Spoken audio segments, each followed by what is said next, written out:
Good evening, everybody. Can you all hear me? Yes. Fantastic. Still a number missing, but I'm sure that they'll arrive soon. 60, I think 67 now, actually, who have indicated they'll be on the call.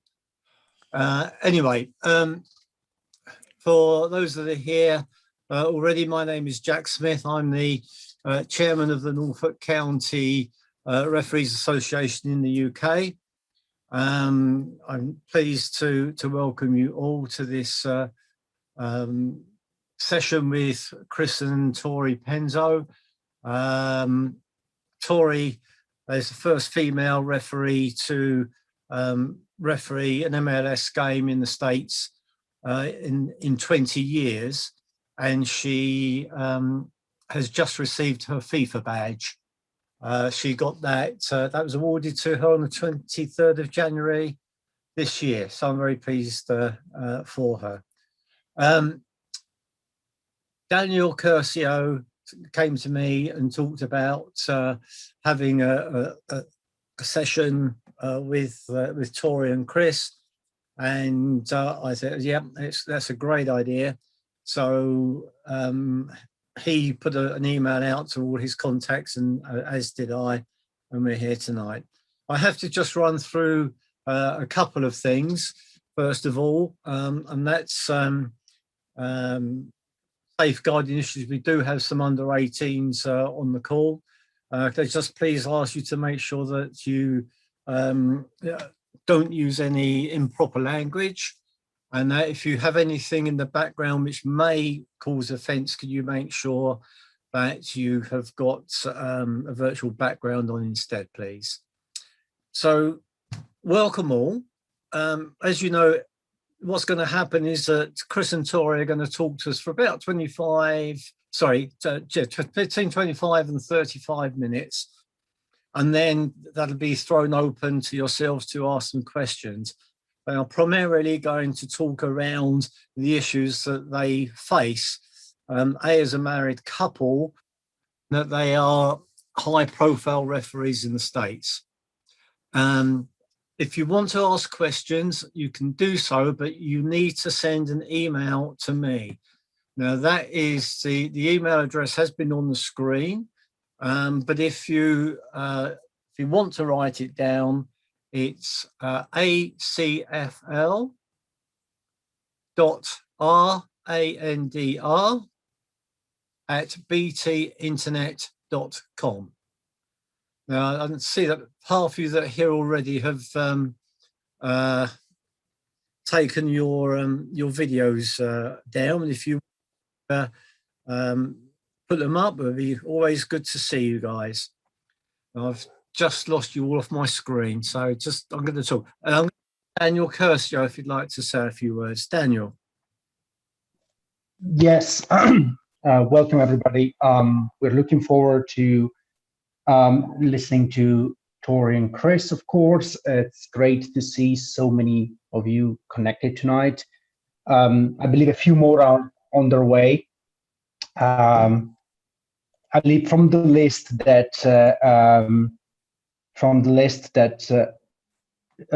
we just got an email, Jack, from Tori. Could you reply to her? Apparently, she can't find the link to join. Yeah. Anyway, I'll send it to her now. Yeah, so great, thank you. Anyway, guys, sorry for this housekeeping stuff. So yeah, welcome everybody. We're going to be about 70 of us. It's going to be about 70 of us. So that's a great number, joining from 13 different countries. Most of you are from England and Italy, but we also have representatives from Sweden, Belgium, Portugal, Finland, the Netherlands, Cyprus, Czech Republic, Turkey, and Lithuania, as well as the USA and Canada. I hope I haven't missed anybody of you. If I have, I apologize. So as Jack said, Tori and Chris are two MLS referees. So they referee at the highest level of the game in the United States. And Chris has been a FIFA referee in the past, and Tori has just become a FIFA referee. So that's some great stuff. Oh, there they are. Okay, I can see they joined now. Anyway, welcome. As Jack said, if you have any questions, we would love to hear from you. Just send Jack the questions, and then you'll be able to ask Tori and Chris yourself. Yep, that's pretty much all from. I'm looking forward to the session tonight. And oh, by the way, if you wonder what the background is, that's the Estoril Stadium in Portugal. I'm not sure if any of you has attended the Iber Cup before with us, which is one of the most important tournaments we take care of referees for. And that's the stadium where we play the finals. It's a Premier League stadium in Portugal. That's all I have to say, Jack. So I see our guests are here. Yes. A couple of more. Hi, guys. A couple of more guys missing, but I suppose they will be joining in the next few minutes. We should be getting about 65, 70, as I said. And that's all from me, Jack. If you want to take over from now, yep. It's all yours and Tori's and Chris. I won't talk anymore. I won't bore anybody of you anymore. Yeah. Fantastic. So thank you, Daniel. Thank you. Okay, guys. So I'm really pleased to introduce Tori and Chris Penso, who I think is probably a lot warmer down in Florida than it is here where it's snowing outside. So I'd just like to hand the meeting over. Tori and Chris, welcome. Thank you very much for coming. The floor is yours. Thank you. Thanks, Jack. Thanks, Dell. We appreciate you guys inviting us. Hello, everyone. It is definitely warmer here. Excuse the wet hair. We just finished training, and I think we both died outside. I think it's what, 70? It's about 80 degrees Fahrenheit. 80 degrees Fahrenheit. What's that Celsius? No idea. No idea. Somebody else smarter than me figure that out. But it's warm. Well, we know it's warm because it's Florida, right? Exactly. So it can't be cold in Florida. So. Exactly. Well, good evening, everyone. We're super excited to connect with everybody, tell a little bit about our story, and hopefully learn a little bit from you guys. But of course, ask any questions that you might have about us, our experience. The floor is open, and we are an open book. So super excited. So introduce yourselves. I'm Tori Penso. This is my other half, Chris Penso. We both are professional referees with Pro. I just recently had my MLS debut last season, so super excited about that. Thank you. And first female to have a whistle in the MLS in some 20 years. So hopefully, certainly not the last, and looking forward to all the females that are coming up behind us, and super excited about the opportunities that lie ahead. Also, just earned my FIFA badge for 2021. So thank you very much. Tracy's very excited. I think she's more excited than I am. But thank you very much. So super excited about that. And Chris is part of the inaugural 2021 VMO badge. So congratulations to you. Yes. Apparently I don't in the field anymore, so I'm really good at looking at a TV screen. Yeah. So we'll see how that dynamic works out. No, he has not been in the booth for me yet. So go ahead and just answer that question directly. But do you want to start with your journey and then I'll talk about mine? Sure. So I started refereeing when I was 14, back in 1997. So I'll let you do the math. 8-year-old. Left a full-time job in law enforcement. So Howard and I can relate quite a bit to pursue refereeing full-time. Joined Major League Soccer in 2009, so I'll be entering my 13th season in 2021. Referee. That makes him a senior official. Yeah, I'm one of the old guys now. So 171 career regular season referee assignments. Who knows how many fourth official assignments? About 26 VAR assignments, and a handful of playoff games. So, and then like Tori said, inaugural class of FIFA VMOs. So I'm excited for that. And that was a bit of a silver lining for me. For those of you who don't know, I took pretty much all of 2020 off. I refereed the first 2 weeks of the 2020 season. And then while we were shut down for the first 2 weeks of COVID, I suffered my third partial Achilles tear in my right Achilles. So I went under the knife and had surgery. and spent all of 2020 rehabbing. And then just last weekend, Tori and I passed our fitness tests for 2021. So I'll be back on the field this year. I'm excited for that. But the rehab afforded me the ability to get in the booth and VAR for the entire season last year, basically. And in turn made me eligible to be nominated for the VMO badge. So I'm excited for what lies ahead. Yeah, if he was on the field as much as he typically was, he probably wouldn't have been eligible because he wouldn't have had enough VMOs in the booth. So silver lining with his injury story, which is kind of cool. I started refereeing when I was 14. No, not on the same fields as Chris. We live in two completely different states growing up, but lived eerily similar lives. So born and raised in Florida, started refereeing when I was about 14. My mom said, go get a job.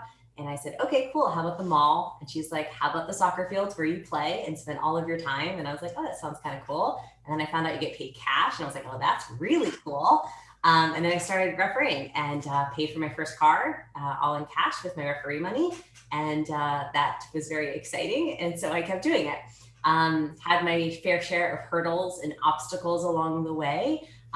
Moved to Tallahassee, Florida, where I had some difficulty trying to get games when I was in college. So I can relate to what that's like moving around and having challenges, but found some ways around it and continued to officiate, went to regionals, youth nationals, and some of our bigger prestigious tournaments. And then got a national badge, did that. I've had my national badge, what, 7 years as a national referee. So went to national camp and all the exposure that gives you. And then 2 years ago, I went to Generation Adidas, which is kind of our prestigious tournament that MLS puts on. It's really like the next generation of officials and soccer players. And they bring in some clubs from abroad as well to play, and had a really good tournament. And the Pro 2 committee saw me there. And that's when I joined the Pro 2 group. And then from there, started at the bottom tier and started in the training tier and worked my way up to D tier and then C tier and then B tier, and then was promoted to A tier. So have been through the obstacles and challenges of what that is like, and have risen to the occasion and super excited about what's ahead. I'm trying to get in Chris's group. So I keep trying to knock him down, and I want to take his job pretty much. Yeah, so she's trying to take my job. if you can imagine what the household dynamic here is here, any opportunity I get to trip him up, I certainly do try. But nonetheless, super excited to talk to you guys today. We obviously are a big family of referees. So we have 3 daughters as well. They are itty bitty. So Piper is 6, Jovi is 4, and Brinley is 2. So we have a big little family. And so we wanted to talk to you guys a little bit about balance and what that's like and how we do it, which certainly isn't the master equation, but it's one way you can do it.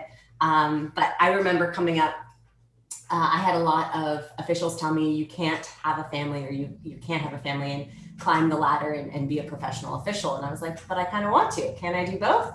And the answers I got from all the females were no, like it's just not possible. The demand is too much. The travel is too much.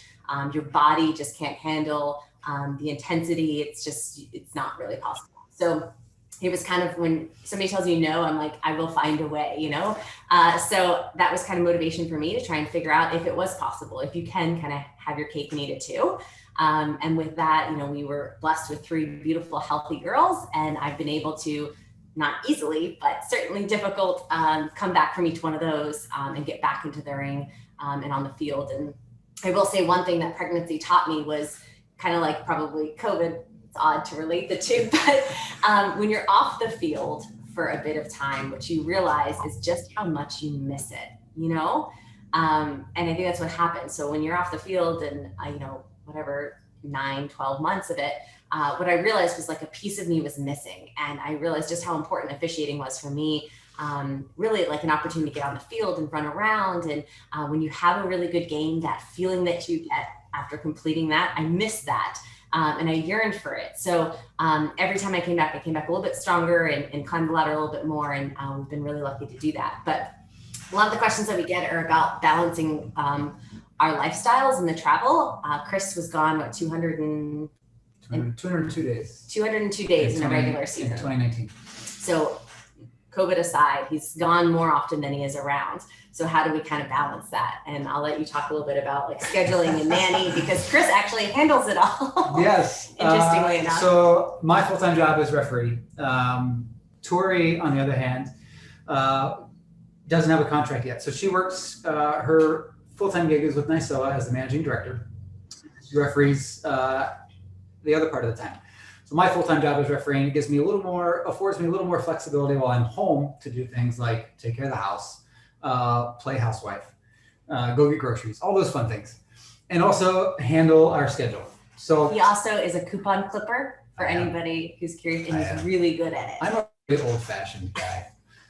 So the way we do it, and this floored Tori the first time I ever said it, was never just say yes and we'll figure it out. So we would get assignments, whether it's a game or a tournament or an event, and she would come to me and say, "Can we do it?" And my response was always, "Just say yes and we'll figure it out."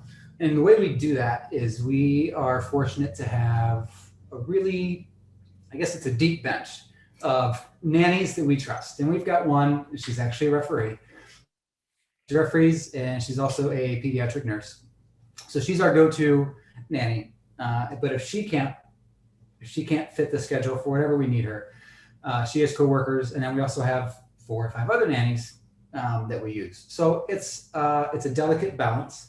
We always have somebody that we can trust with the kids. And if for some reason we get all the way through the list and we don't, Tori's mom is about 3.5 hours away. And she's always told us that if you absolutely need me, call me and I'll come up. So with that list of people we have, I've told Tori, just always say yes and we'll figure it out. And we always have. The other part of that equation is we, throughout the course of the year, will block out weekends that are solely family time. We usually take one early summer, and then we take another one sometime in the fall, because with her and I both involved in the collegiate game here in America, me as a coordinator of officials and a signer, and Tori as an active referee, it gets really, really crazy in the fall, more than any other time of the year. So it's important that we have this deep roster, I guess, pool of nannies that we use, and a great support system to help us get all of this done. And then back to what I was saying, we take a weekend in the fall, and we don't do any college games, we don't do any pro games, we block it out, and it's a family weekend. And the last part of that equation is every day of the week, during the week, we are off limits from about 5:30 p.m. until 8:30 p.m. And that Our time. So not your time. We're not Eastern breaking time. that right now. Eastern time. So yeah, so you're good. This is the perfect time of day that we get stuff done, because 2 of the 3 are in school and the other one's taking a nap. So in the evenings from 5:30 to 8:30, we are off limits. So we don't answer our phones, we don't respond to emails, we don't schedule any webinars or online events or virtual trainings. It's solely devoted to dinner with the kids. And when I say I'm old-fashioned, we still eat dinner as a family every night of the week during the week. At the dinner table. At the dinner table with the TV off, and we sit there and eat dinner. No phones, no TV, no nothing.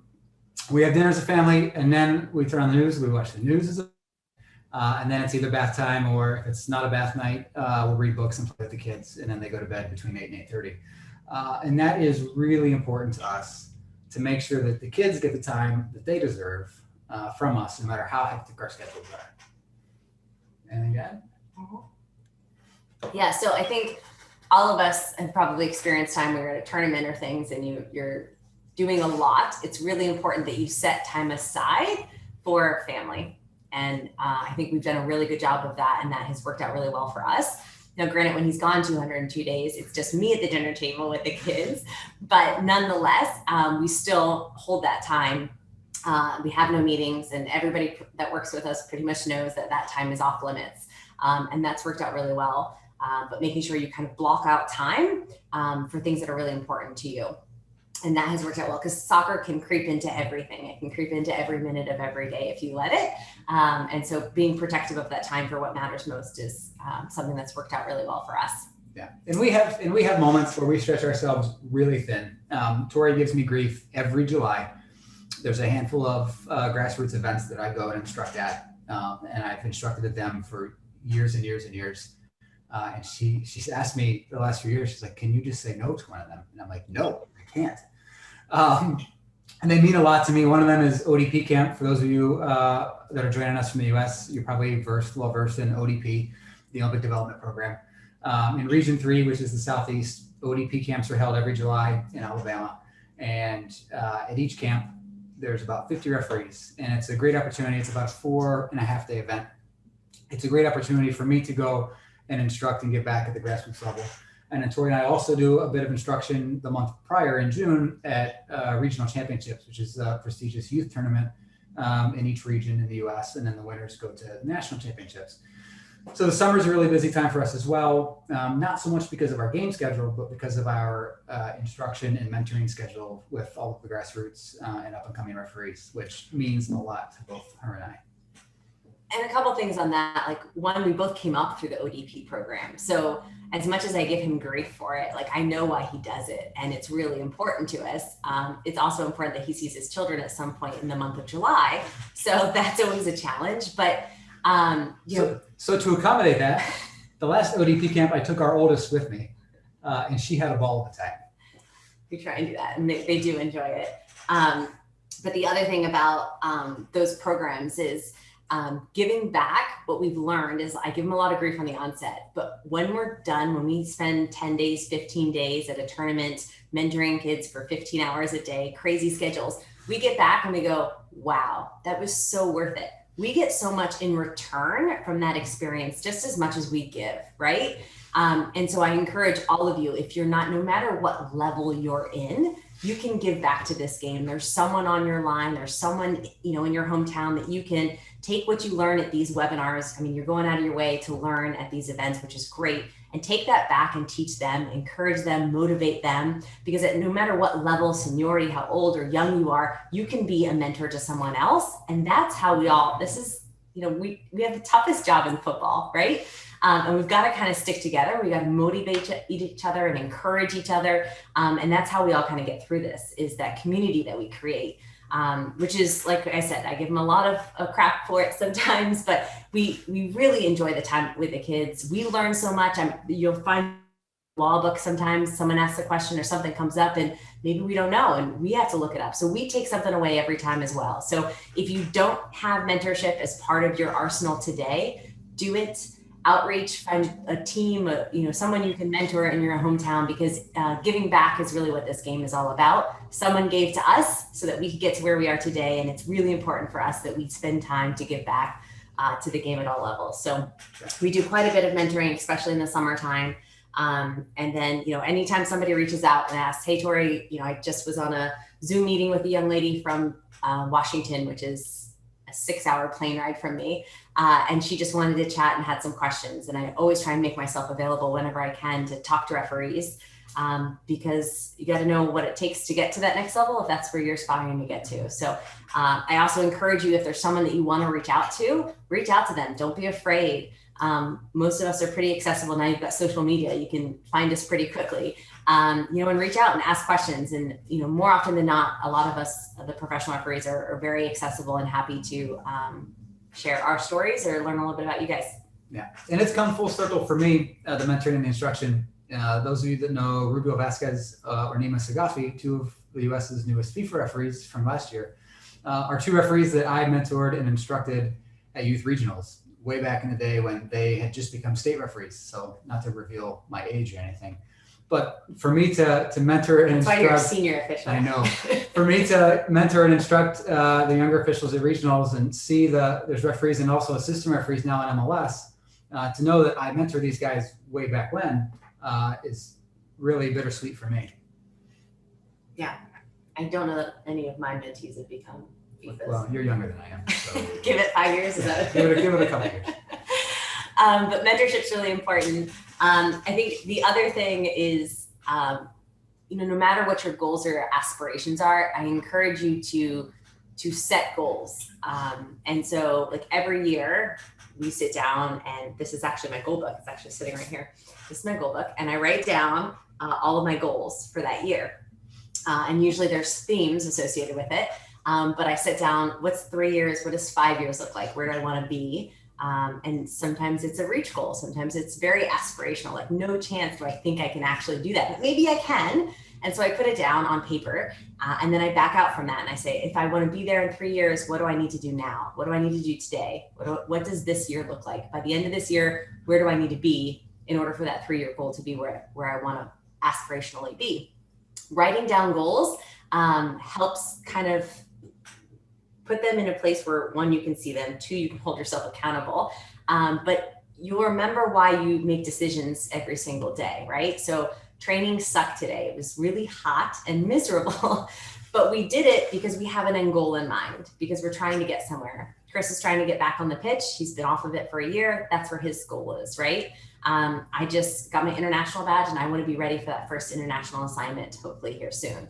And so I have goals I'm trying to achieve. So when the grind sucks or when 5 a.m. workouts stink and I don't want to do it, I have something I'm looking at the end of the tunnel that helps me kind of power through those tough days. And that grind is worth it because there's something there at the end of the tunnel. And when you achieve those goals, maybe it's not in 3 years, maybe it's 4 years, right? But when you achieve them, they mean so much more because you know you had to take 10 steps in order to get there and you set your mind on it and you achieved all these little goals. And that could be getting to a tournament final for you. And what does that mean for that? Then you maybe need to get some more feedback from people, within your local area.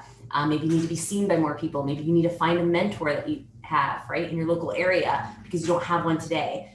So these goals can be super minor, right, into something bigger. But I encourage you guys, if you don't set goals today, to do that. It helps you make decisions every single day about how you use your time wisely for what you're trying to achieve. So goal setting was another piece. We got a couple minutes left. What else do you want to chat about? Talk about the grind of assignments. COVID. Yeah, go ahead. So COVID, I've taken over 100 COVID tests so far. So my nose doesn't even feel it anymore. It's like you could shove anything up there probably at this juncture. But COVID has been tough. It's been tough on everyone. We've had to adjust schedules, right? And now we're taking tests every couple of days, getting ready for the season, getting ready for training. A typical week might be testing 2 or 3 times. It's probably 3 to 5 days of training, depending on game schedules. And then we're typically traveling quite a bit. So what's different about the States than maybe where you guys are is each one of our professional games, we're likely getting on a plane and flying there. So it's a full day of travel for us. So it's a little bit different experience where we're traveling a full day, we're in match day and then flying back out. So COVID has meant that sometimes we have to drive 2 hours to go get a COVID test the day before we fly out of a match. So we're spending half a day traveling essentially to go get a COVID test, drive back, and then fly out the next day. So COVID has been difficult on us all. It's added a lot of extra challenges, but thank goodness we're allowed to still do this, right? And hands down to the administration, whether you guys are still doing it at your local level or maybe you will hear soon, that we've been able to do this because a lot of people aren't doing what they love to do today because of COVID. And, we're lucky so we're happy to oblige. I'm happy to drive 4 hours to do a COVID test so that we can get back on the field. So, but that has certainly been challenging. And I'm sure it's been challenging for you guys in a variety of different ways, but we'll all get through it eventually. And we'll be stronger for it at the end of the day, for sure. Do you have anything else you want to talk about, Balance, before we open it up? Yeah? Do you guys have questions for us? Okay, thank you very much, Tori and Chris. I do have 1, 2, 3, 4, 5 people already sent in questions, but I'm going to start with one. So it was good to know that now at this level you're working as a team with your nanny to make sure you get to your matches. I think that just proves good teamwork all the way around.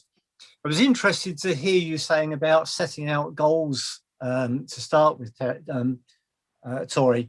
I mean, when I first started refereeing, as some of my colleagues like Ralph and Peter Spring will know, that we didn't have such things as goals in our days, but we had things we wanted to aim for.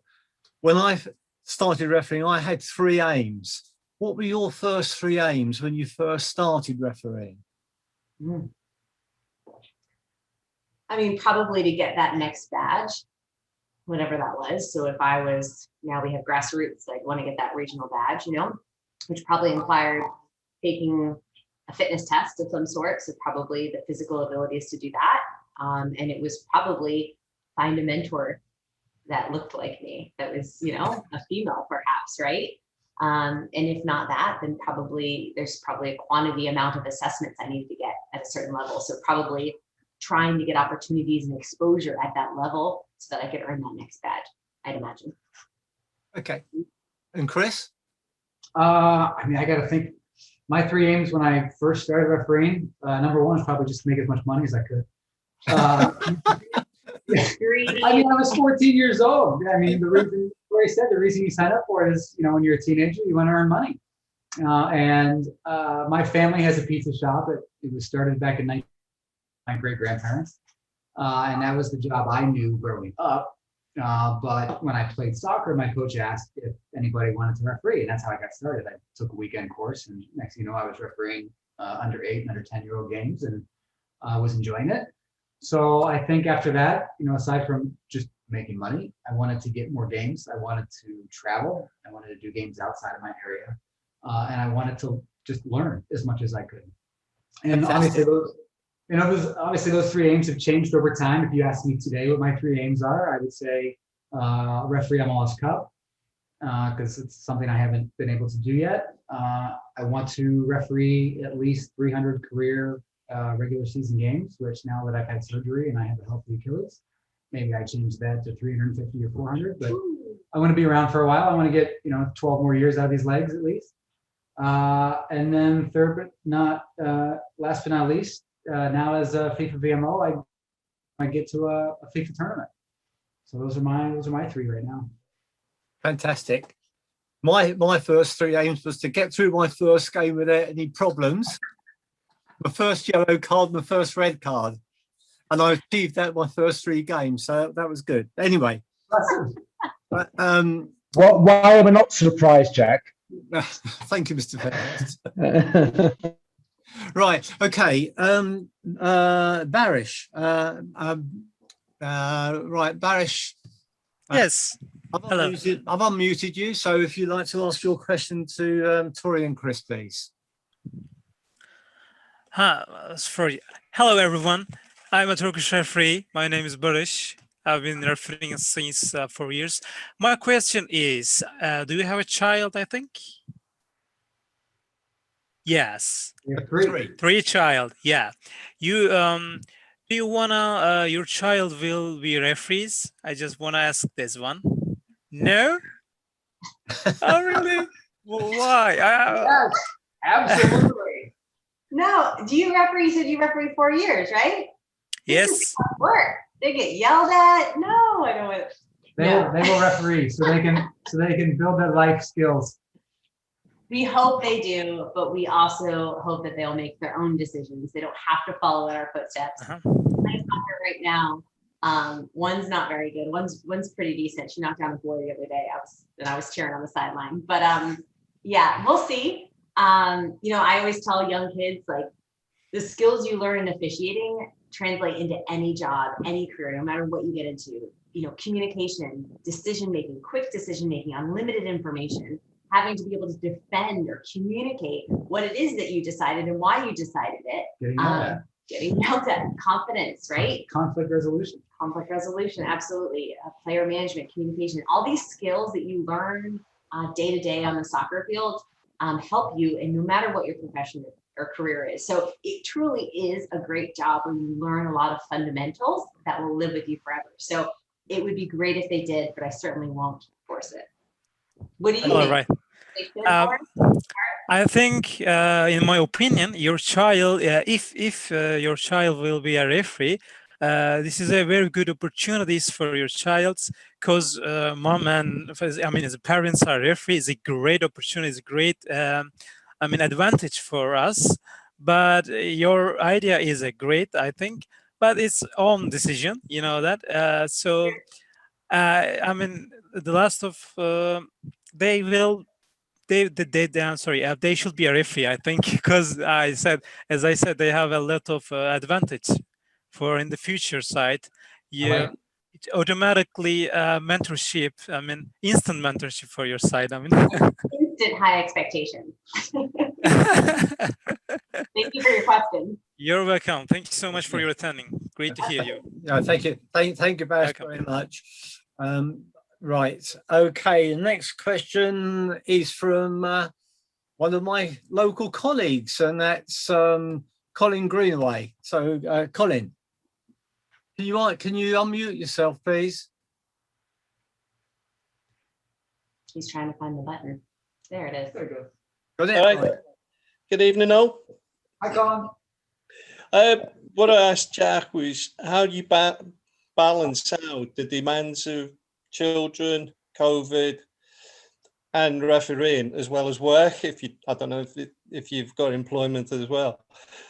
You know, you said earlier that, you know, everything's split up into sections and you try and manage it, but getting that balance right, it must be something difficult at times. Yeah. Absolutely. Do you have children, Colin? I got 2, but they don't live with me anymore. They've gone. Yeah, you know, the thing about it is we love our children to death, right? But they also you can spend 24 hours with them, right? And they can drain you. And so I think it's really important, you know, people give us a lot of heat because we travel and spend a lot of time away from them. But I think that makes me a better mom because I spent some time away from them. I can clear my head. I can focus on maybe some things that are important to me, like reading, which I don't get to do when I'm a parent at home, right? And do some things that help me and clear my head so that when I come home, I'm my best mom. And I'm 100% focused on them because I'm not looking at my phone and trying to splice my time. I've already done what I need to do. So we try and categorize our brains and simplify life a little bit. So when we're home, and we're focused as best as we can on our kids and our home life and this relationship, you know, because this partnership is what drives this thing, right? And then when we're away, we're focused 100% on soccer. You know, when I'm going to a game, I'm focused on that game, 100%. I'm not distracted by my phone and the kids and that because I trust that they're well taken care of and we have backup plans if not, right? But it allows me to be focused on that element and kind of chopping up your time in that way and being 100% present in the moment, whatever moment you're in, I think has helped us to be really successful. Yeah, no, Tori brings up a good point. I think the travel, as long as it doesn't become too much, you know, and she's alluded to, there have been years where I've been on the road or slept in a different bed other than ours, more than 200 nights a year, which is a bit crazy to me. But as long as it doesn't get too crazy, I think the time away, if you ask for kids, is probably really good. Because when we come home, we're a bit more recharged. And I hate to say this as a parent, but those of you who have kids know exactly what I mean. We're a little more tolerable of what they do if we've been gone for a few days and had the ability to be able to clear our minds and recharge a bit. And you know, we're blessed that we can call soccer our jobs, call it free work. And as long as we balance it right, when we come home, we have that time with the kids. It works out really well. And you know, we can tell when it's becoming a bit much or there's a bit of a strain. You know, every month or two, we take the kids with us on soccer trips. So this weekend, for instance, we're driving down to Naples for the Weston Cup on Sunday and Monday. And we're taking the girls with us and we're going to do some mentoring Sunday and the first half of Monday because the girls are all off school on Monday. And then we're going to drive home. So as long as we incorporate them into soccer occasionally and we don't drain ourselves too much in regards to travel, everything works out pretty well. Yeah, it's a good point. We get to bring them with us sometimes. So they know when we say we're going to soccer, mommy, daddy are going to soccer, they know what it is, right? It's not like they feel like they're getting left behind because they know they'll get to go soon too. And we try and go to, you know, we aim to 1 or 2 big stadiums. We take them to a year. And then we try and take them every now and then on mentorship trips because they can run around the soccer field while we're mentoring and they love it. They get all the attention from the referees. So, you know, we try and balance it that way as well, bringing them along. And I think it's worked out well because we've gone to a couple events where it was very regimented before, where children were never allowed. And we've kind of softened that a little bit. And we've said, hey guys, if you want us, the camaraderie is coming too. The whole gamut is coming too. So we're a package deal. And, you know, we haven't been denied that yet. Everyone said, absolutely bring the kids. And it's kind of maybe made these environments a little bit more kid friendly, a little bit more softer, a little bit more about the learning and development, which is what they should be focused on, instead of like wear suits and get very formal, because we all know it's tough to get referees and tough to keep them. And if we can show them how we balance it, I think that also helps to show that it is possible. Yeah, and the girls will remind us if it's been too long since we've taken them on a soccer trip, because they will specifically ask us or tell us that we want to stay in a hotel. So yeah, so believe it or not, our 6-year-old and our 4-year-old, can we stay in a hotel tonight? So that's typically a cue from the girls that it's time to take them on a soccer trip, because they love to sleep in hotels. Yeah. Yeah, it's my wife who wants to stay in a hotel, but she wants me to take her on holiday all the time. Thank you, Colin, very much. Thanks for the question, Colin. I do have lots of questions. Scarlett's put one on the chat, but can you please make sure you send them by email to me? The next question has come from Matthew Cotton. Matthew, okay. Sorry, I'm just trying to unmute you. Can you unmute yourself, please? Yeah, can you hear me? Yeah, we can hear you, Matthew. Nice one. Thank you. Firstly, thank you very much for coming along tonight, and thank you for putting this all together. I mean, I actually had 3 questions, but there's a lot of questions. I'll probably only ask one of the questions, if that's all right. And it relates to, I mean, Tori's the 9th referee in MLS history. What can Europe learn from USA? More female referees start to officiate male games. That's a great question. It's taken 20 years, right? It takes the right leadership in place, and I have to give, a shout out to Howard and Geiger, who lead our pro program, and they were willing and able to take a risk, because it is a risk, right? There are a lot of eyeballs watching when you take a risk, like bringing in a female that hasn't been on the field for some time, right? So a big shout out for them for taking that risk. At the same time, I've been through the ringer and I've done a lot of games and proven my abilities, right? I think when it comes to female development, one, they've got to see women in places where they can see themselves being, and you're starting to see that now. You saw that at the Club World Cup just the other day. You've seen that with Stephanie Frappart. You've seen that with BB in the Bundesliga, and you're seeing it across the globe, more and more females on the pitch. With that said, it's not easy. It's very physically challenging for women to compete at the same level. I would say fitness is one of the biggest challenges that the females have. So when I speak to young females, what I always talk about is being fit, because when you're 20 something, it's easy to keep up with the boys. But you got to keep challenging yourself when you're in your late 20s and when you're in your 30s. You can still keep up with the boys, but you've got to train a little harder. And so, physical fitness is definitely one of the biggest elements when it comes to women's development. And then the third thing I'd say is opportunities. We've got to give them opportunities on the field. And that means that assigners at all different levels of the game need to take a little risk. And give them a try and give them an opportunity, just like you would a male counterpart or otherwise, because that's the only way we develop, is when we get experiences, right? And we learn, and then we have a support system that can help us when we slip and fall, because for 90 minutes, we don't get every decision right? There's always learning from every game that we can take. And if we can teach ourselves to be self-critical and have a support system that says it's okay to fail, but we need to learn, we need to fail forward. And then I think that is the success. With that said, my goal is that I'm not the last. And there's a large group of females that are training very hard today and are anxious for their opportunities and are working really hard. And I'm super excited to mentor them and coach them and help them along the way. But that's what we have to do, is lift each other up. And I'm always available if any females want to reach out and chat, because I think mentorship is even more important on the female side than it is on the male side. So hopefully those are some lessons that we can all take from it. And it's definitely not perfect, but hopefully we'll get better and continue to give opportunities. Nice one. Thank you very much for answering that. And also as well, another comment, as you comment about putting blocks in place for when you don't want to be disturbed or anything. I think that's a good idea that I can perhaps take not just for the refereeing element, but also like from a professional and personal life as well.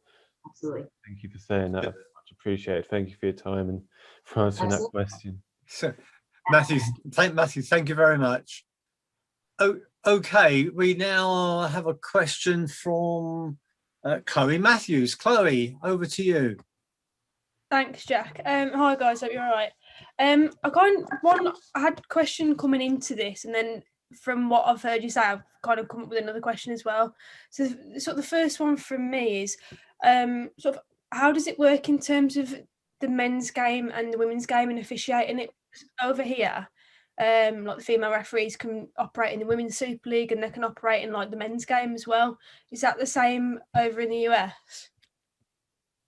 Yeah, so we have, 5 years ago, the women were working exclusively in the women's league, and there weren't a lot of women working on the men's side of it.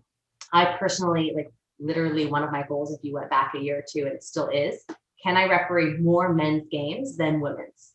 So the default is I always get women's assignments, but they don't necessarily challenge me in the ways that I want to be challenged in order to get to my goals. So I have made it my job to kind of stick my nose sometimes in places where it doesn't belong, to maybe ask the tough questions and say, hey, what does it take to get a girl to get this game, right? And they'll tell me, and they'll say, hey, you need to get some experience here, or hey, you need to work on that, or hey, this is where you have gaps. I say, okay, great, and then I go and I work on that, right? But sometimes I have to kind of stick my nose places and say, hey, I'd love to work in this league, call it an amateur league, right? How do I get an assignment here? What do I need to do, right? To get my shot or an opportunity, right? And so it's taken a little bit of me ruffling feathers sometimes in the right ways, right? In order to kind of get those opportunities. And now we're starting to see more females officiating men's matches kind of across our professional divisions, which is great. And I'm trying to kick the boys out of the females league because we also have a lot of males working in the women's league. And that is an opportunity that those women can develop in this field. So it's kind of cross-pollinating. It's definitely changing. I look forward to the future when it's not gender-based and we're kind of cross. We're all taking the same fitness level and we're all just officials out on the pitch. Yeah, definitely. I mean, like you say, there's a lot more females officiating the males game, not just in football, but like the American football in the NFL the other night, and that's really good to see. So thank you for that. Yeah. My other question was sort of aimed more towards Chris. You mentioned that you worked in law enforcement for a bit. I've just started a career myself in the police, and I've not yet, because of COVID, I've not had to balance the football and the career because I've not had the football to have to balance it with yet because I've not restarted it. So what's your sort of best advice for balancing the two? It's a tough question for me. The reason I left law enforcement was because I couldn't find the balance. So I was in law enforcement in 2006, 2007. I was at the time a state or regional referee here in the US, one level away from my national badge. And after I graduated the academy and I got out on the road, the Ohio State Patrol, which is where I worked, had some policies in place that essentially really didn't allow me to take time off because I was the least senior person at the patrol post that I worked at. Those policies have since changed, but just to give you a background, so there was the policy stated that let's say we had 6 troopers on shift and our minimum staffing is 2.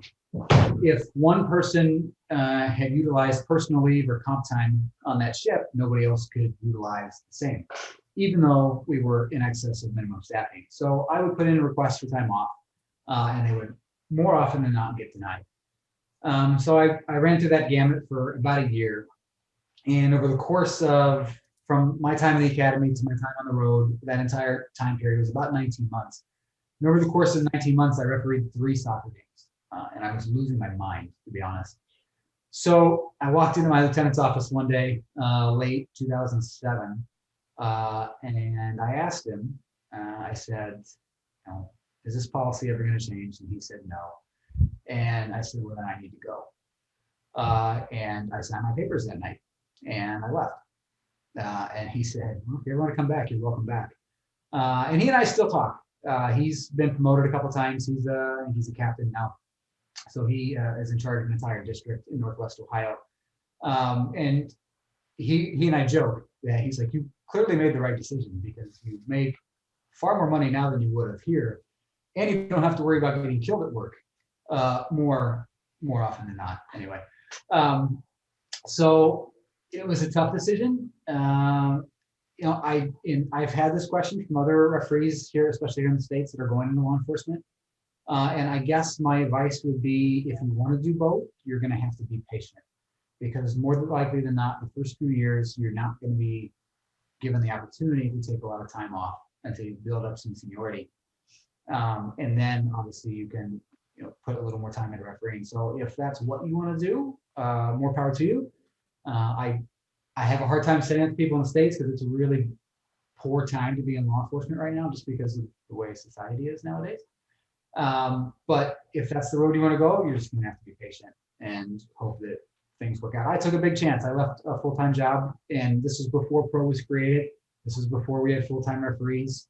So I took a big chance and crossed my fingers that I was doing the right thing. And, you know, Tori will attest, because this was early in our relationship, that there were days where I would check the mailbox and hope to God there was a check in it so that I could pay some bills. But after the rough patch, pro was created and I got hired, and the rest is history. I will say some positive, trying to spin Chris's like negative answer is, all that means is that your time is going to be more limited. So you have to be smarter about how you use your time, right? You're only going to get X amount of time off. So make sure you're going to be seen or getting the right experience at the right level, right? So goal setting is even more important, in my opinion, when you have even less time to work with, you know? Yeah, I appreciate that. Thank you for sharing that with me as well, because that was quite personal. So no, I really appreciate that. Thank you. Thank you, Chloe. Before I go on to the next question, just to let you know, I've got enough questions to keep us going before Tori and Chris need to depart to do the school runs. So I'm not accepting any more questions. I know that Daniel Curcio and myself have got one after the last one I've got here. So we now go to Stephanie McFarland. Stephanie. Hey, thanks for giving this talk. I'm the only one. Well, anyway, so my question was kind of for Tori, because I just recently saw that you guys did the men's FIFA test, and I was just like really inspired, I guess. But like, I'm trying to go for my regional badge and like, you know, starting to like get more adult games and stuff like that. So I just wanted to see like mentally, like physically, where would you start out for like a fitness test? Because it's kind of daunting, and I'm just in general a bad test taker. Yeah. I can relate. I can referee in front of 60,000 people, but when it comes to the fitness test, it is mentally very exhausting for me. So there's that. But we all have those challenges, whatever it is. I would say physically, because it is so mentally draining for me, I have to make sure I'm physically like really, really set at 120% confidence level to be able to pass the test, because my brain is going to take so much energy from me during that fitness test. So it starts with training. It starts with interval training. It starts with sprint training. You know, I have throughout my career had different highs and lows. My body was reacting differently. So when I came back from pregnancy, sprints were very difficult. Whereas before pregnancy, I was really, really fast. And so I lost that edge, and I had to work on things that I'd never had to before. And I would do a lot of box jumps. I would do a lot of starting gates. I would do a lot of sprinting. I do a lot of squats, split squats, jumps. And that helped me build my quick speed, my explosiveness, so that I could get a little faster out the sprints. And then for intervals, it's really building capacity. So it's, you know, 3 times a week, build your capacity, 2 minutes on, 1 minute off kind of runs. We do a lot of 40 seconds on, 20 seconds off at a very high, you know, 11.4 speed on a treadmill kind of thing. And so a lot of capacity building runs to try and get your lungs built and prepared, because really the interval test is about your recovery, your heart rate's ability to come back down during your rest period. So it's a lot about breathing techniques. I do a lot of yoga to help me both with my mind and my breath. And that helps me when I feel my heart rate getting out of control during the test. I just take a couple big breaths and I'm right back in focus. So that has helped me. quite a bit. But as far as training, like just go and take it and see where you're at. So the men's test is 6 seconds on the sprints, and then 15-18. I think the women's test is 6.4 on the sprints and 18-20. I think on the intervals. So go take the women's test. It's 10 laps. Maybe you fall off at lap 6, or you fall off at lap 8, and then do some training, and then go back to the track in 4 or 6 weeks and see if you can get to 10 laps. Do the women's test first if you haven't yet, and then strive for the men's test. And once you hit a test, then just strive for the next one. I just passed the men's test, and as soon as I was done, I looked at Chris. I go, "What do you say we train for the men's World Cup times, which is 15-15?" So now I want to train and try and do 15-15. So when the training is done, when we walk off the track, we're never done, right? Like we keep trying, we're striving for the next test, we're striving for the next challenge. So I encourage you, whatever test you're taking, complete that one and then look to the next one. Did that help? Yeah, thank you so much. Yeah, absolutely. Fine, thank you, Stephanie. We now go to William Thompson. William. Good evening. Thank you. I got to read my question. I didn't think I'd get asked. Oh, no, I hope this isn't too bad, guys. But you're not just going to the west coast of Florida. You're going to up north. You're going to maybe the west coast of the States and stuff. Driving 4 hours for a COVID test, it all costs quite a lot of money. The flights in the States, I think you guys are Stewart, are you flying out of Palm Beach, or it's not the cheapest airport sometimes to go from. So is this all paid for? Especially, I guess for you, Chris, it is, but for Tori, because you're not employed by Pro, or you're only doing certain games. How does that work? As I say, not trying to delve too much, but it's just over here we drive an hour and we think that's too far.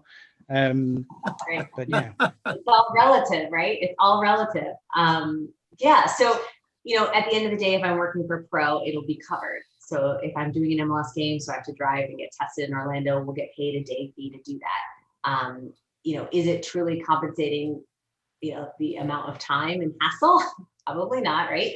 And there's a period during my development where I would go and I would travel and I would go, Generation Adidas, that tournament I gave an example for, where I got identified at Pro 2. That was a 7-day tournament. You're not like 10 days. Yeah, 7-10 days, something like that. And I didn't get paid.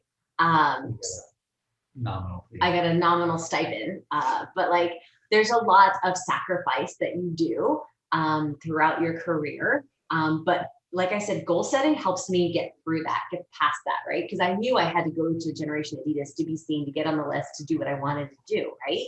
And so if there is an end goal that you're trying to achieve, those monetary challenges or the time commitment or these things that you have to overcome, they become tolerable, I guess, because there's an end goal in sight, right? An hour drive is nothing though, guys, okay?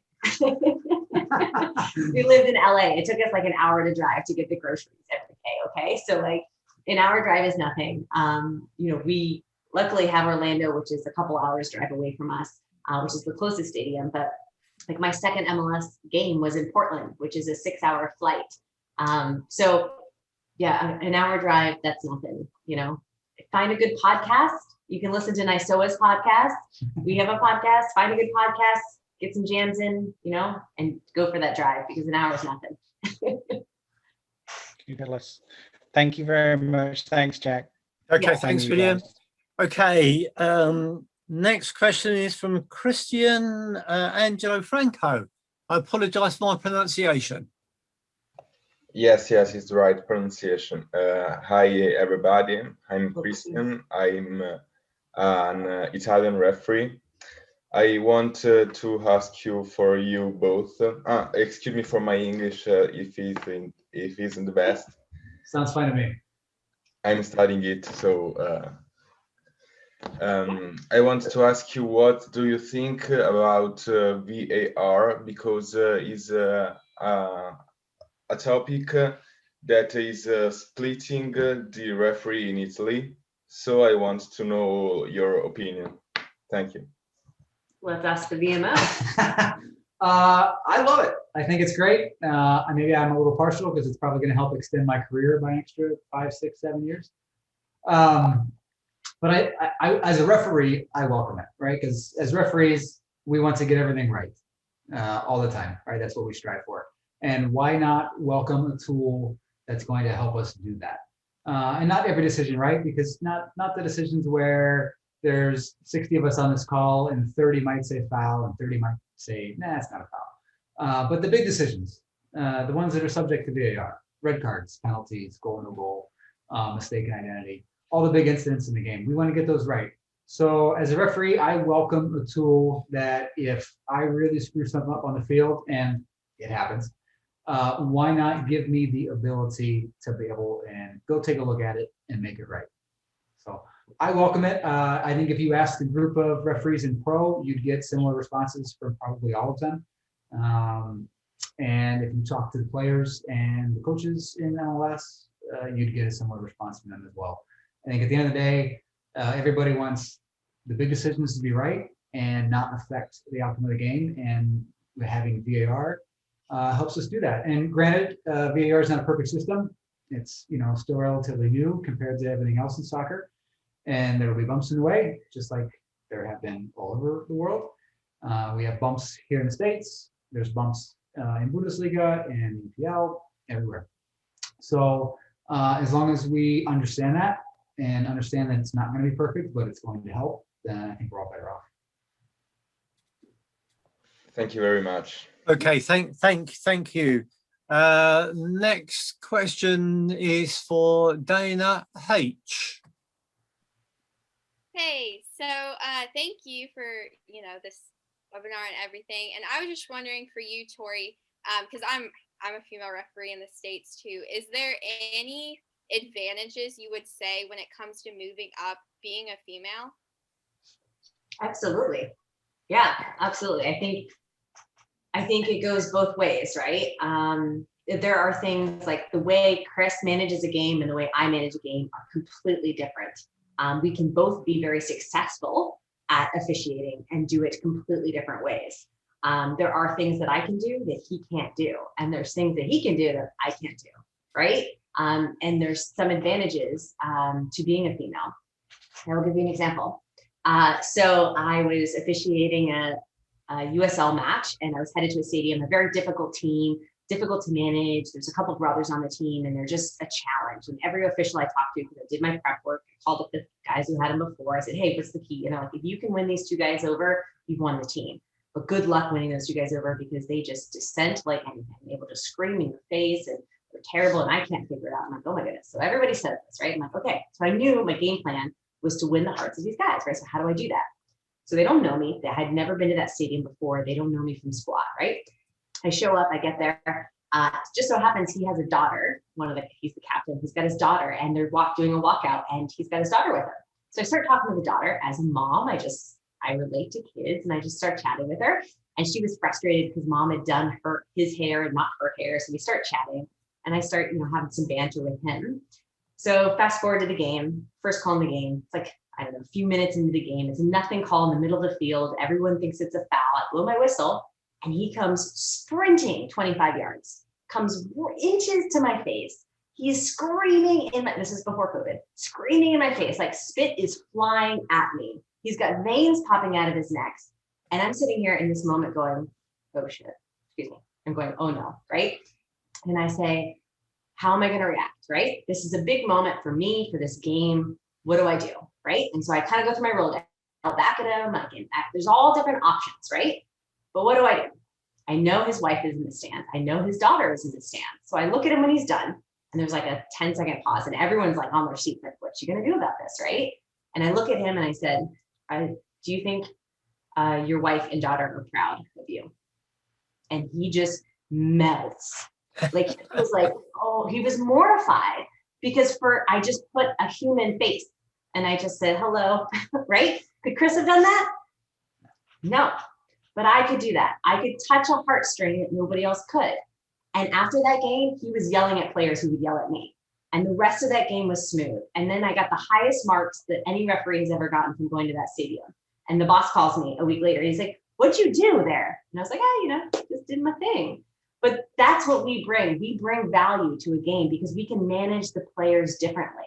And there's advantages to that. And that's just one example. I've got a lot of them, but there certainly are advantages to being a female. And it's not a bad thing. That's certainly not the case.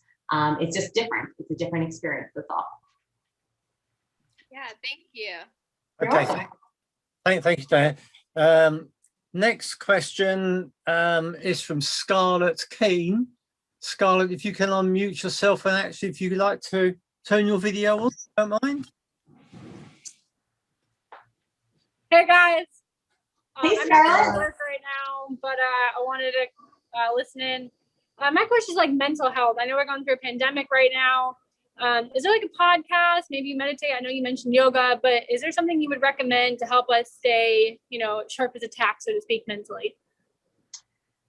Yeah, it's a good question, right? And this pandemic has affected us all very differently.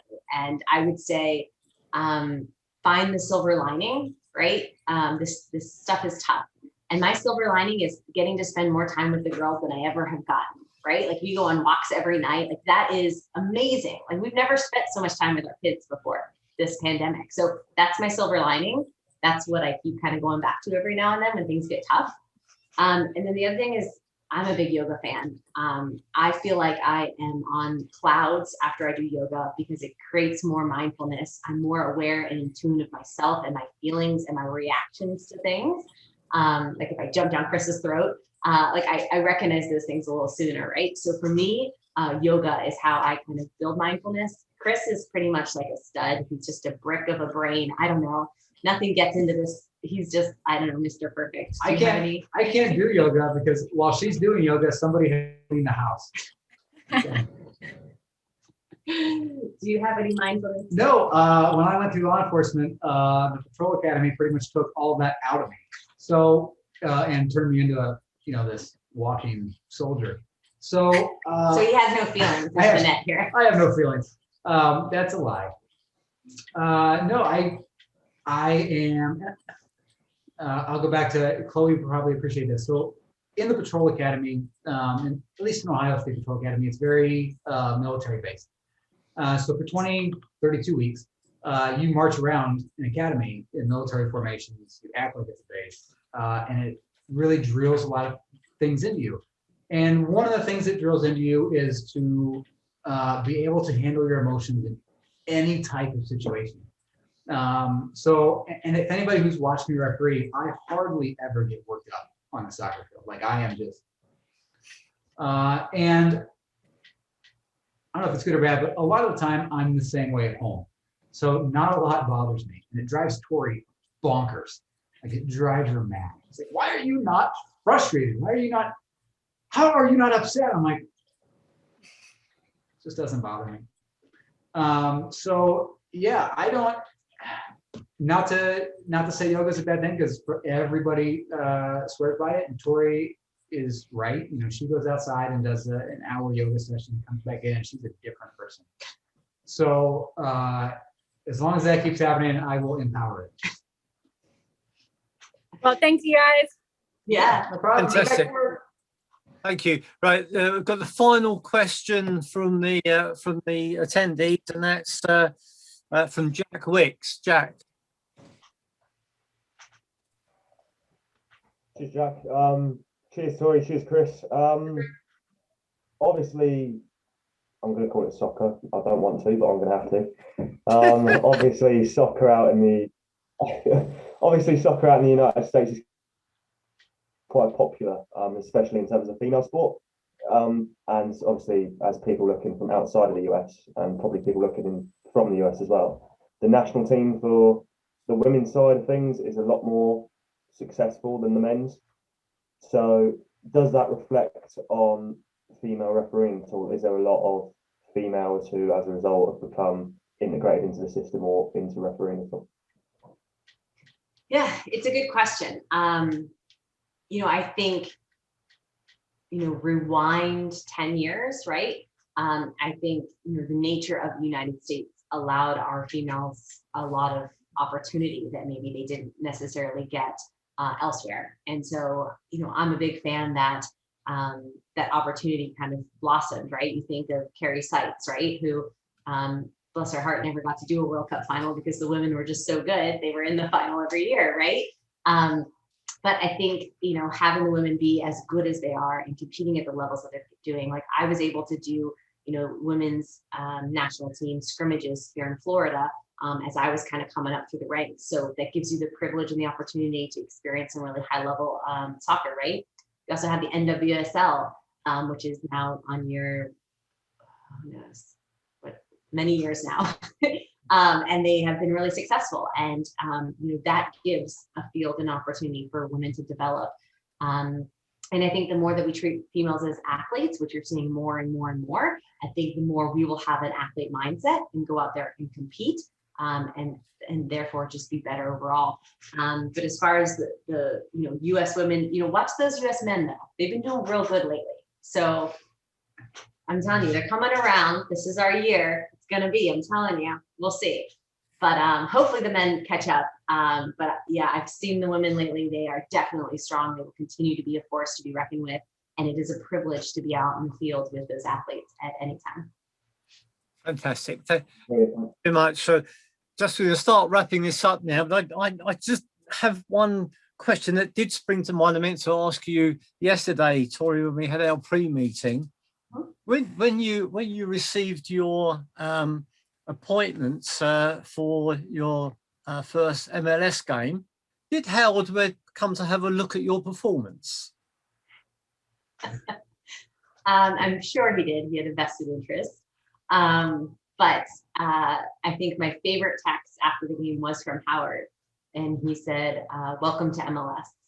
And that was an amazing experience because you're like, yes, I'm here. I made it, right? Still have a lot of work to do. Still have a lot of ambitions and where I want to go. So hopefully this is just the beginning. But yes, Howard has been a delight to work with, as you guys know him well, and enjoyed his session with you guys last time as well. Oh, fantastic. And just very, very, very quickly from both of you, how do you get on with observers? Because I know we've got several observers online at the moment, including me.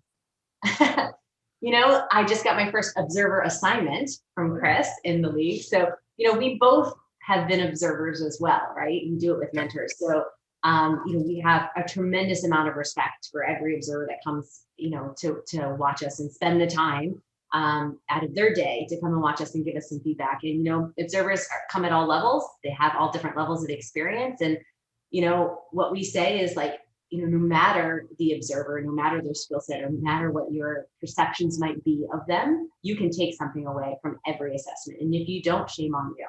And so someone who's taking their time out to watch you and try and make you better deserves your upper respect, to listen to them and take something away, ask questions, because really we're all just here to get better and learn. And I love observing. I love the opportunity to coach young officials. And I hope, young officials take that as an opportunity. And I don't know, what do you have? How's your relationship with observers, Chris? Oh, my relationship is great. Tori brings up a good point, though. You should always take something away. And that's not to say you're going to agree with everything an observer says, and that's okay, because we all see the game just a little bit different, and that's the beauty of it. But even having said that, you should always walk away from an assessment or an observer, a meeting with an observer, and have one or two things that you find value in and use those going forward. Fantastic. I know that we've got online tonight my observer coordinator, Ralph Headley, and I'm sure that he's listened to what you've got to say and he'll put it in his next edition of the Trailing Eye. Smiling now.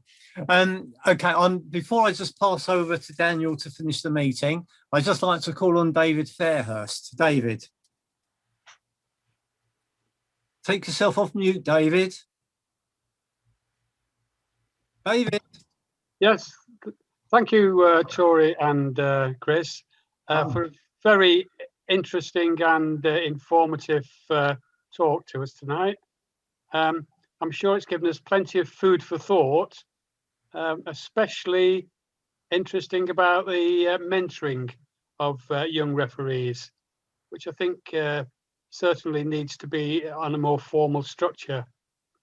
And I think we all look forward to the day when there are no male referees, female referees, but just referees. Yeah. Thanks very much for this evening. Thank you. Thank you, David. I'm now going to pass over to Daniel Curcio to wind the meeting up. Thank you, Daniel. Thank you, Jack. If you don't mind, guys, I just got a question from one of our Italian lady referees, and she would like me to ask the question on her behalf. And I had a question myself, but we're probably running out of time. But anyway, we'll try to be quick. The question is, how did you deal with the moments of discouragement and difficulty in your career, which I guess you had as everybody else did? And then I'll if we still have 5 minutes, I'll ask my question later. But first, this. Yeah, I mean, they happen. Every person who's had any taste of success has had pitfalls and valleys and overcome sometimes tremendous faith. And you don't know what those are because you don't share them with the world, right? But you do get to see the successes, and people think that success is some linear line that just happens. But in reality, it's squiggly and circular and ups and downs and really highs and really lows and everything in between. And, at the end of the day, you have to have those kind of things you're looking at to aim for, to get to. I talk about goal setting. But when things get tough and they get rough and you get knocked down, whether that be by a cohort or by an assessor or by a teammate, or you just have a really tough game, when you get knocked down, you've got to look up and say, this is what I'm trying to achieve. This is where I'm trying to go. Brush yourself off, put yourself back together. No, somebody else has got it worse than you. Somebody else has got it better than you. The sun will rise tomorrow, and persevere. And, every tough game, you take a learning from it. You don't sit there and, stare at it for weeks and weeks and weeks. You take an actionable item that you can take away from it and learn.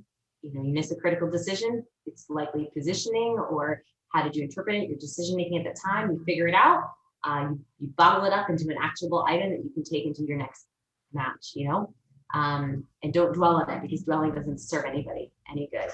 But we both have had pitfalls and challenges, as I'm sure all of you have, because no one succeeds without them. Yeah. No, I'm a firm believer in that the best referees have bad days, and that's okay.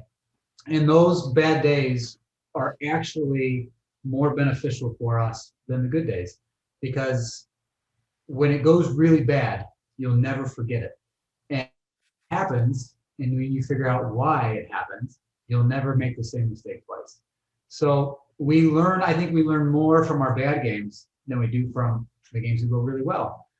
And as long as you have that mindset and are able to figure out where it went wrong, why it went wrong, and make sure it doesn't happen again, you'll be a much better person and a much better referee. Thank you so much. Do we have time for one more question, or you need to rush? Okay, great. This is a question I asked to all professional referees that we meet online or even in person. And it's something that is very connected to Italy. As you may know, in Italy, we have some of the best referees in Europe. I'm together with England and other countries, we have the opportunity of having them because our league is of good level and so on. And two of the most famous ones are Pierluigi Collina and Nicola Rizzoli, who both refereed the World Cup final. Now, you may not be aware that Collina and Rizzoli have two very different approaches to the game. Collina says that the referee, before going on the pitch, should know everything about the players and the teams that he's about to deal with. So I think you know that Collina was very famous, especially for knowing the name, surname, and number of every player on the pitch, of all 22 of them, of all the coaches, managers. It was crazy. His memory is something legendary. On the contrary, Rizzoli thinks that you shouldn't really research the teams before, because you should go there and they're just 11 against 11. It's just a football team against the football team. So there are completely approaches. What would you say? I mean, I know they might both be correct. It might come down to your character, your mentality, nothing wrong with it. I was just wondering what you think about this. I mean, my approach would probably be somewhere between the two. right? I don't think either's wrong. I think they're both different approaches, and I could never go out in the field without doing my research. I feel like my research mentally and physically like prepares me for the game ahead. I can visualize, I can anticipate what I think the game is going to be, right? But at the same time, when I get on that pitch, I got to react to what I'm given, right? Just because that person is typically the person who fouls every time doesn't mean he's going to today, right? And so I have to be adaptable in the moment. So for me, it's a bit of both. I want to be prepared and have done my research so I'm not surprised. But at the same time, I want to take the game as it comes to me and not over anticipate too much and therefore have any preconceived notions of players or tactics or approaches, right? That's my opinion. I don't know. I subscribe to the less is more approach. So I'm not saying I go into a game completely blind, but I only want a couple tidbits of information, and then I just go in with an open mind. So I'd like to know one or two players from each team, maybe another small handful of information, but for me, less is more. Thank you so much. I know it was a difficult question, maybe, but I always ask it. So I apologize for that. Anyway, guys, it's yeah, gone. No, it just goes to show that there's the saying 1,000 ways to skin a cat. We can all effectively referee in different ways, and what works for Tori might not work for me, and what works for me might not work for Tori. And I think the same can be said for our approaches. So it's very true, very true. Going in with knowing everything, and some referees are very successful by going in not knowing anything. It's very true. I guess the same comes down to also, one English style of refereeing or Italian or German. Every style is fine. It just comes down to the game you have in front of you. You need to be able to adapt. So that's probably the most challenging thing for a referee. I mean, it's no matter what level, no matter what age, or no matter the experience. But anyway, guys, on my behalf, I'd like to thank you very much. It was a great night. I know a couple of guys will say thanks later, but on behalf of Daniel Corsi, referee abroad, and all the European referees here, thank you so much for taking the time. I'll make a bit of publicity for Tori. I know you did a podcast with the guys at Ref Coach. So if any of the guys here would like to hear more about what Tori has to say, there is a podcast on both Spotify and the Ref Coach website where she answered quite a few questions. So go and listen to it. And other than that, I hope to meet you soon in person. Once COVID is over, we'll come over for some tournaments in the US. So hopefully with some of the guys who were on the call tonight, and we'll get to meet you guys in person. So thank you so much once again. And Jack, we have two more thank yous. Is that right?